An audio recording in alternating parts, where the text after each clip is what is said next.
बहुत समय पहले की बात है जब भगवान बुद्ध अपने शिष्यों के साथ एक गांव में ठहरे हुए थे।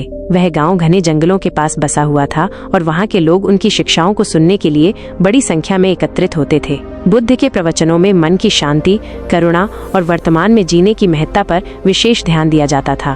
भविष्य की चिंता से घिरे युवक की परेशानी। एक दिन एक युवक बुद्ध के पास आया। वह बहुत चिंतित और दुखी लग रहा था। उसके चेहरे पर भय की छाया थी और आंखों में गहरी चिंता झलक रही थी। जब उसने बुद्ध को प्रणाम किया तो बुद्ध ने उसे स्नेहपूर्वक बैठने का संकेत दिया और कहा, वत्स, क्या बात है? तुम्हारा मन इतना व्याकुल क्यों लग रहा है? युवक ने गहरी सांस ली और कहा, हे भगवान, मैं अपने भविष्य को लेकर बहुत चिंतित हूँ। मुझे ये समझ नहीं आता कि मेरा जीवन कैसा होगा। क्या मैं सफल हो पाऊंगा? क्या मैं अपने परिवार की देखभाल कर पाऊंगा? कहीं ऐसा न हो कि मैं असफल हो जाऊं और मेरी पूरी जिंदगी व्यर्थ चली जाए। ये सब सोच सोचकर मैं दिन रात बेचैन रहता हूँ। कृपया मुझे इस पीड़ा से मुक्त होने का कोई उपाय बताइए। बुद्ध युवक की व्यथा को समझ गए।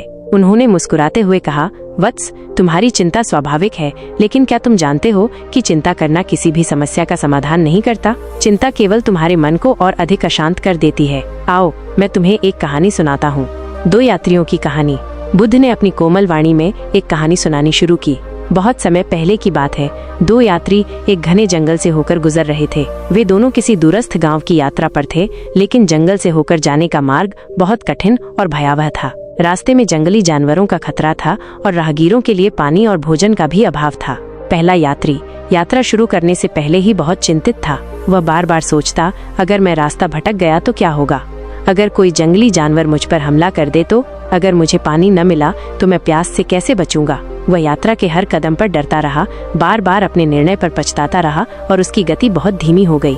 दूसरा यात्री भी उसी मार्ग पर चल रहा था, लेकिन वह शांत चित्त था। उसने अपने साथ थोड़ी मात्रा में भोजन और पानी लिया था, लेकिन वो ज्यादा चिंता नहीं कर रहा था। वह बस वर्तमान क्षण में पूरी तरह उपस्थित था, अपने हर कदम पर ध्यान दे रहा था और रास्ते में जो कुछ भी आता उसे स्वीकार कर आगे बढ़ता जा रहा था। कुछ समय बाद पहला यात्री अपनी चिंता के कारण अत्यधिक थकान और मानसिक तनाव से भर गया। उसकी ऊर्जा खत्म हो गई और वो जंगल में बेहोश होकर गिर पड़ा। वहीं दूसरा यात्री धीरे धीरे लेकिन निरंतर चलता रहा और अंततः अपनी मंजिल तक पहुंच गया।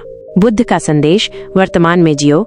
इतनी बात कहकर बुद्ध ने युवक की ओर देखा और कहा, वत्स, इस कहानी से तुम क्या सीखते हो?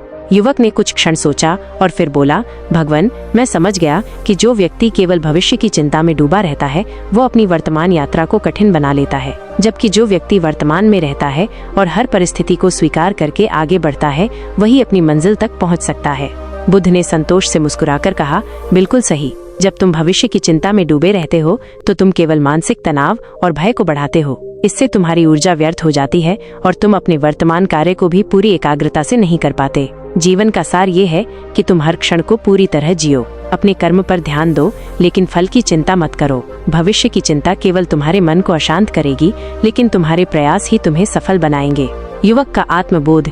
युवक ने गहरी सांस ली। उसे ऐसा लगा जैसे उसकी चिंता का बोझ अचानक हल्का हो गया हो। उसने बुद्ध के चरणों में झुककर कृतज्ञता व्यक्त की और कहा, हे भगवान, आपने मेरी आंखें खोल दी। अब मैं समझ गया कि मुझे अपने भविष्य को लेकर डरने की बजाय अपने वर्तमान में पूरी तरह उपस्थित रहकर कार्य करना चाहिए। मैं अपने कर्मों पर ध्यान दूंगा और अपने जीवन को शांति और संतोष के साथ जीऊंगा।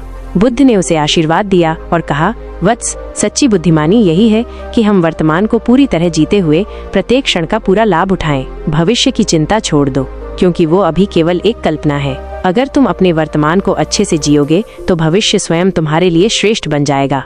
कहानी से मिलने वाली सीख। इस कहानी से हमें ये सीख मिलती है कि चिंता करना हमारे जीवन की समस्याओं का हल नहीं है। भविष्य की अनिश्चितताओं से डरने के बजाय हमें अपने वर्तमान कार्यों पर ध्यान देना चाहिए। अगर हम हर क्षण को पूर्णता से जिएंगे और अपने प्रयासों को पूरी निष्ठा से करेंगे तो भविष्य स्वतः ही उज्जवल हो जाएगा। इसलिए गौतम बुद्ध की इस शिक्षा को अपने जीवन में अपनाइए। वर्तमान में जियो, भविष्य की चिंता छोड़ो और अपने कर्म पर ध्यान दो।